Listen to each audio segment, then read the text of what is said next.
కాండం 19వ అధ్యాయము 18-19 లోతు అనగానే జ్ఞాపకం వచ్చేది లింక్డ్ వర్డ్ అనమాట. లోతు సొదొమ కదా, ఇంపార్టెంట్ వర్డ్. లోతు అనగానే వెంటనే వచ్చేసేది సొదొమ. అబ్రామ్ అనగానే వాగ్దాన దేశం, లేదా అబ్రామ్ అనగానే ఇస్సాకు, లేకపోతే అబ్రామ్ అనగానే యేసు ప్రభు వారికి ముగ్గురుతు ఇస్సాకు. సరే, లోతు జీవితంలో నుంచి కొన్ని విషయాలు చాలా జాగ్రత్తగా గమనిద్దాం. లోతు దేవుని ఆశీర్వాదం పొందాడా లేదా?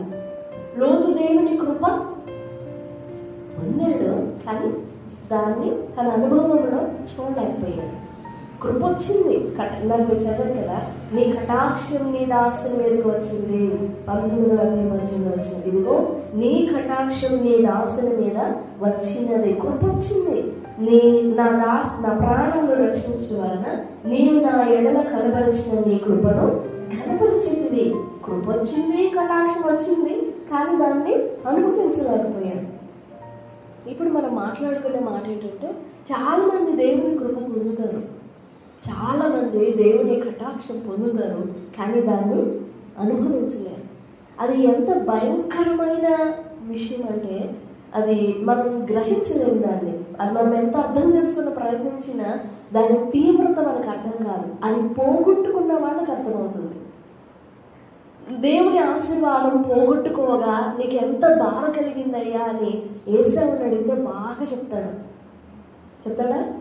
దేవుని ఆశీర్వాదం వాగ్దానం పోగొట్టుకొని నీకు ఎంత వేదన కలుగుతుందయ్యా అని కయ్యను అడిగితే చాలా బాగా ఎక్స్ప్లెయిన్ చేస్తాడు. ఓర్పని అడిగితే చెప్తుందా? చెప్తుందా? చాలా బాగా వివరిస్తాడు. ఇంకా ఇస్కరియోతు యోధని అడిగితే చాలా చక్కగా ఎక్స్ప్లెయిన్ చేస్తాడు, డిస్క్రిప్షన్ భలే ఇస్తాడు. ఇంకా రాజైన సౌలు ఉన్నాడు, గుర్తున్నాడా? ఫస్ట్ రాజు అన్నమాట ఇశ్రాయేలుకి. నువ్వు దేవుని ఏర్పాటు పొందావు కదా, దేవుని ప్రణాళిక నీ మీద ఉంది కదా, దేవుని వాగ్దానం నీ మీద ఉంది కదా, దేవుని అభిషేకం నీ మీద ఉంది కదా, దేవుని ఆశీర్వాదం నీ మీద ఉంది కదా. చాలా తక్కువ బలహీన స్థితిలో నుండి, దీనమైన అల్పమైన స్థితిలో నుండి నువ్వు పైకెత్తబడ్డావు కదా, ఏంటి నీ జీవితంలో ఆశీర్వాదం అనుభవిస్తున్నావా అని అంటే భలే చెప్తాడు సౌలు. ఎంత వేదనో అది. భూమి మీద మనం అనుకుంటాం ఏంటంటే, నా కుటుంబం సుఖ సంతోషాలతో ఉంటే చాలు, నాకు ఏ బాధ అవసరం లేదు. అప్పులు ఉన్న వాళ్ళు ఏమనుకుంటారంటే, ఈ అప్పు ఒక్కటి నాకు తీరిపోతే జీవితంలో నాకు నెమ్మది ఉంటుంది అనుకుంటారు. రోగం ఉన్న వాళ్ళు ఏమనుకుంటారంటే, ఈ రోగం ఒక్కటి నన్ను వదిలిపెట్టేస్తే, ఈ ఒక్క దానిలో దేవుడు నన్ను విడిపిస్తే ఇంకా అసలు నా జీవితంలో ఏ లోపం లేదనుకుంటారు. ఒక్కొక్కరికి ఒక్కొక్క పాయింట్ ఉంటుంది. కానీ కృప పోగొట్టుకోవడం, పొందిన కృపను పోగొట్టుకోవడం, పొందిన ఆశీర్వాదాన్ని పోగొట్టుకోవడం, పొందిన ప్రణాళిక వాగ్దానాన్ని పోగొట్టుకోవడం, దానికి మించిన భయంకరమైన నాశనం మరొకటి ఉన్నదండి. లేని కృప నాకు ఎట్లాగో లేదు కదా, దాన్ని పొందుకోవడానికి ప్రయత్నించడానికి నువ్వు ఎంతైనా కష్టపడతావు, దట్స్ ఓకే. కానీ ఒకసారి పొందిన కృపని చేతులార నాశనం చేసుకోవడం, పొందిన కృపని చేతులార పోగొట్టుకోవడం అనేది చాలా బాధాకరమైన విషయం. అది ఎవరికి అలా జరగకూడదు. ఆ గుంపులో మనం ఉండకూడదు, మనల్ని ఎవరు ఉండకూడదు. ఏంటి, ఎందుకు పోగొట్టుకున్నాడు, ఏం చేసి పోగొట్టుకున్నాడు లోతు అని అంటే, ఏమైనా పాపం చేశాడా లోతు? ఏమైనా చేశాడా? ఎందుకు పోగొట్టుకున్నాడు? ఏమన్నా దోషం చేశాడా? ఏమన్నా కాని పని చేశాడా?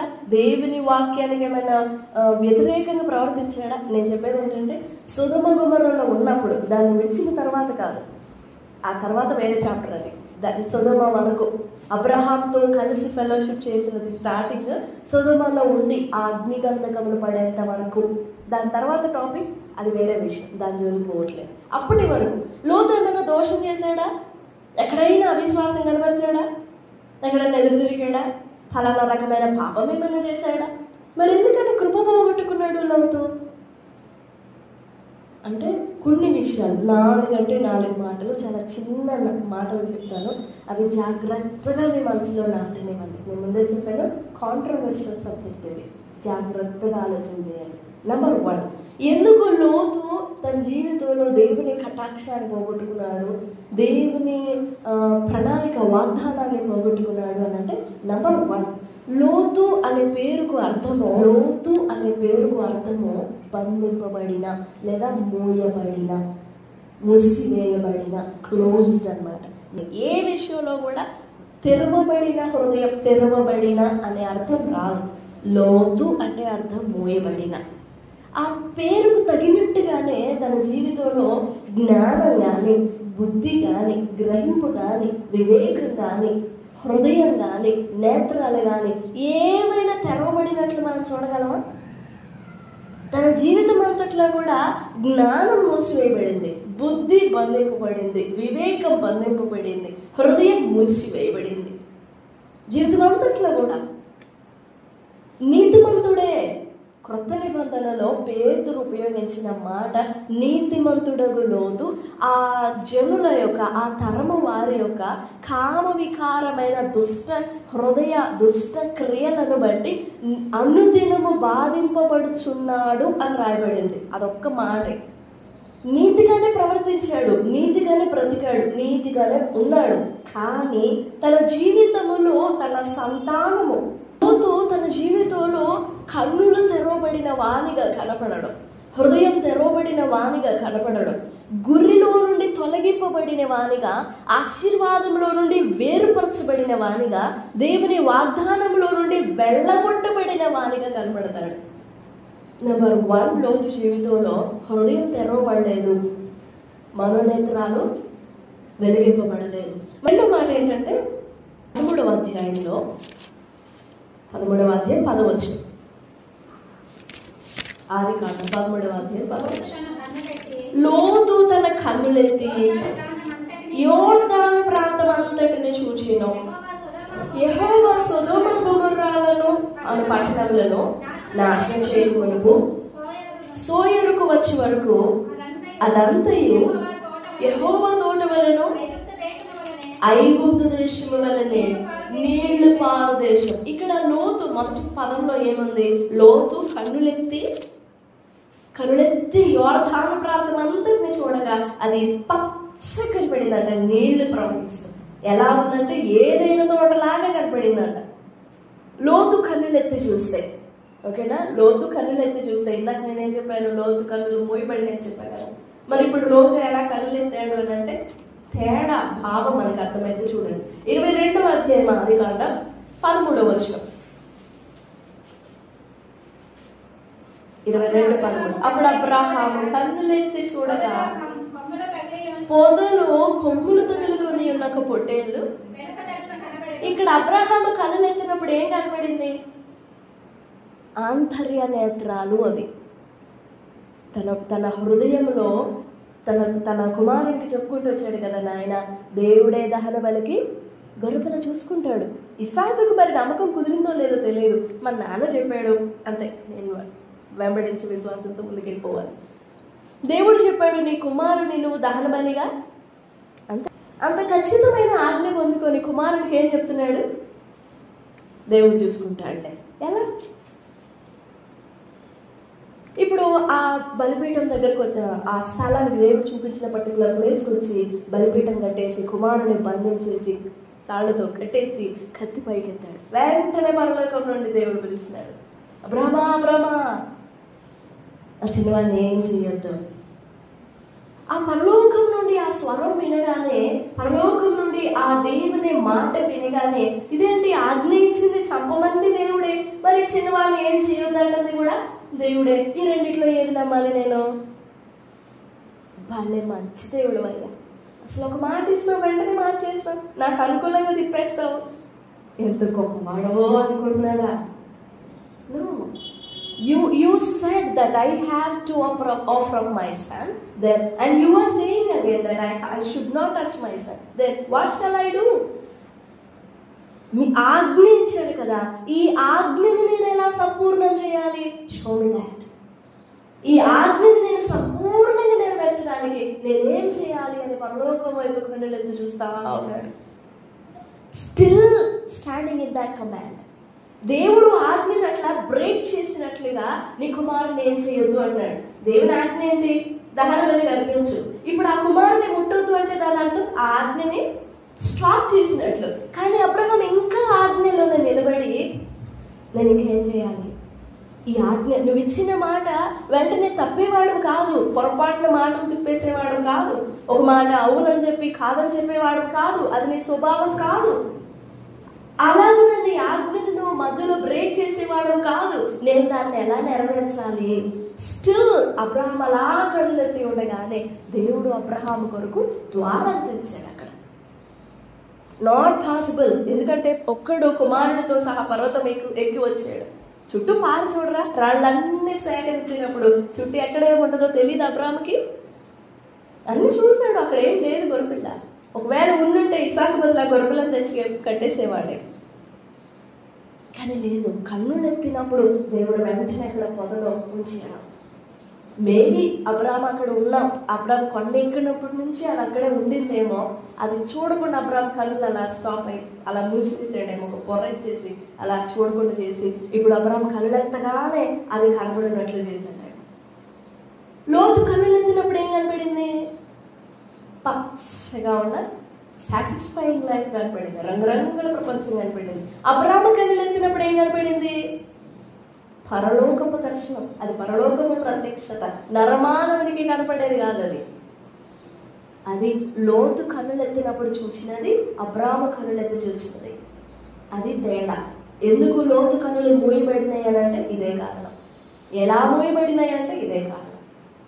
అండ్ నెంబర్ 3, లోతు ఎందుకు దేవుని కృప పోగొట్టుకున్నాడు, ఎందుకు దేవుని వాగ్దానంలో నుండి వేరు చేయబడినాడు అని అంటే నెంబర్ 3, ఇదే 22వ అధ్యాయము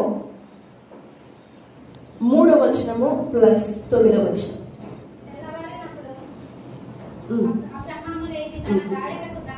కట్టి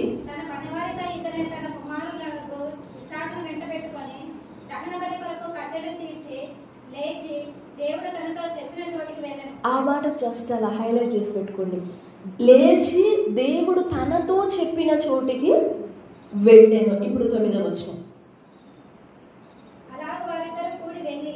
దేవుడు అతనితో చెప్పిన చోటికి వచ్చినప్పుడు అబ్రహాము అక్కడ బలిపీఠము కట్టి కట్టెలు చక్కగా పేర్చి తన కుమారుడు ఇస్సాకును బంధించి ఆ పీఠము పైన ఉన్న కట్టెల మీద ఉంచెను. అది ఫస్ట్ లైన్ లో మరలా చూడండి. దేవుడు అతనితో చెప్పిన చోటికి వచ్చినప్పుడు.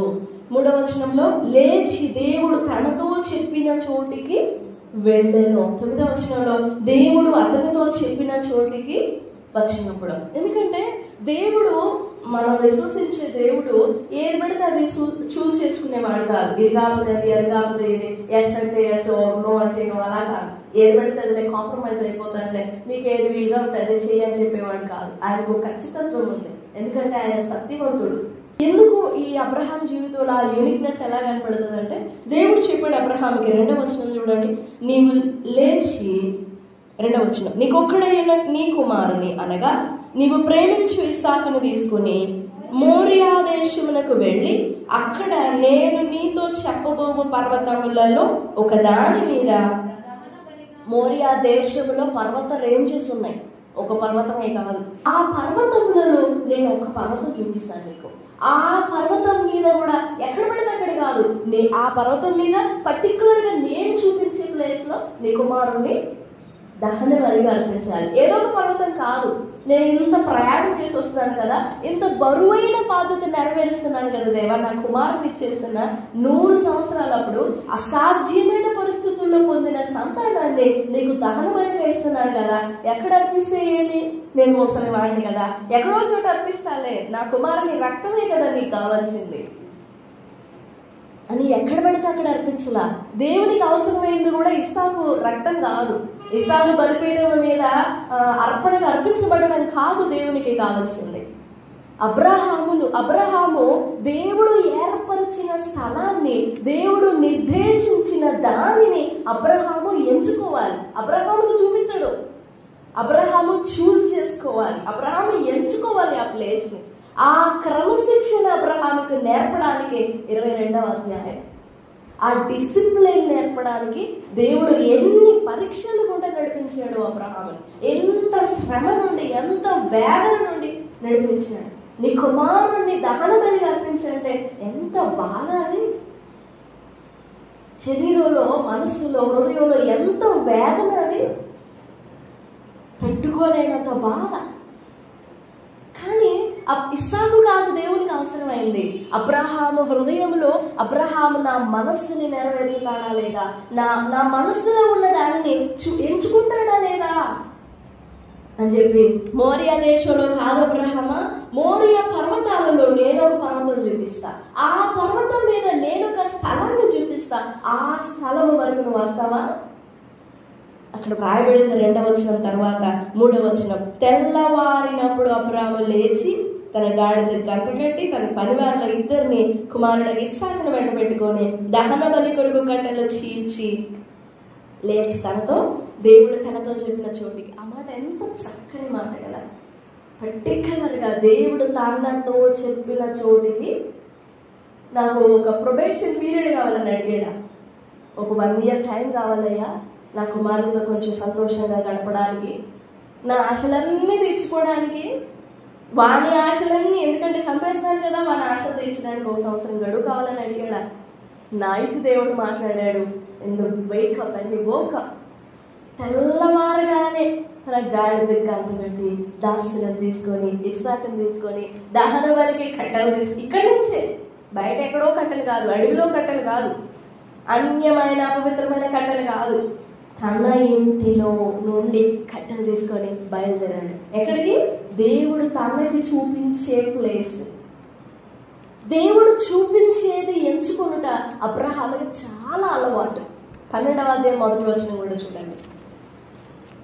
నీవు లేచి నీ దేశము నుండి, బంధువుల యొద్ద నుండి, తండ్రి ఇంటి నుండి బయలుదేరి, అందుకోండి మరలా, నేను నీకు చూపించే దేశమునకు.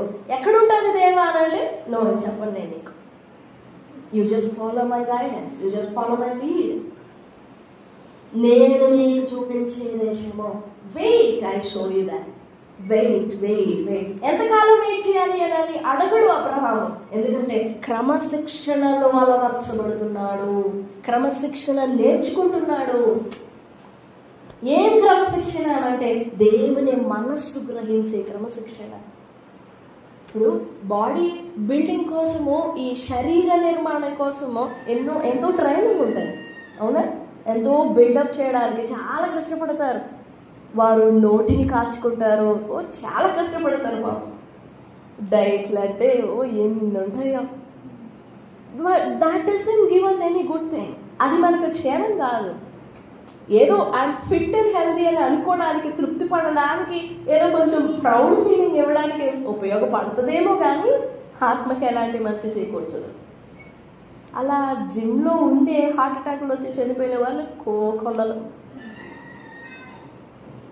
బాడీని రూపుదిద్దడానికి ఉపవాసాలు ఉండి డైట్ మెయింటైన్ చేస్తూ ఉండలేక అక్కడికక్కడ చనిపోయిన వాళ్ళు కూడా ఎంతమందో ఉన్నారు. మనం నేర్చుకోవాల్సింది ఆ క్రమశిక్షణ కాదు, మనం నేర్చుకోవాల్సింది ఆత్మ సంబంధమైన క్రమశిక్షణ. ఒక క్రైస్తవునికి అత్యవసరంగా కావాల్సింది ఆత్మ క్రమశిక్షణ. తన ఆత్మని ఏం తినకుండా నోటిని కాల్చుకోవడం, చూడకుండా కంటిని కాల్చుకోవడం, మాట్లాడకుండా నోటిని కాల్చుకోవడం. మీరు 3 కోతులు చూసారా? కళ్ళు, నోరు, ఇంకోటి చెవులు. అది కాదు క్రమశిక్షణ. ఇక్కడ నుండి రావాలి క్రమశిక్షణ, అంతర్యంలో నుండి రావాలి. దేవుడు అబ్రహాముకి నేర్పుతూ ఉన్నాడు, అబ్రహాం అదే నేర్చుకున్నాడు. కానీ లోతు జీవితంలో చూడండి, 13వ అధ్యాయం ఇందాక చదివిన మనకి సేమ్ మాట 13:10. లోతు తన కన్నులెత్తి యోర్దాను ప్రాంతం అంతటిని చూచెను, సొదొమ గొమొర్రాలను పట్టణములను నాశనం చేయకమునకు సోయరుకు వచ్చి వరకు అదంతా యెహోవా తోట వలె, ఐగుప్తు దేశం వలె నీళ్లు పారు. ఇంకదంతటిని ఎంచుకున్నాడంట. 11వ వచనం చూడండి. కాబట్టి లోతు తనకు యోర్దాను ప్రాంతం అంతటిని ఏర్పరచుకొని అట్లు వారు ఒకరినొకరు. ఆ మాట ఎంత భయంకరమైన మాట ఆలోచించండి.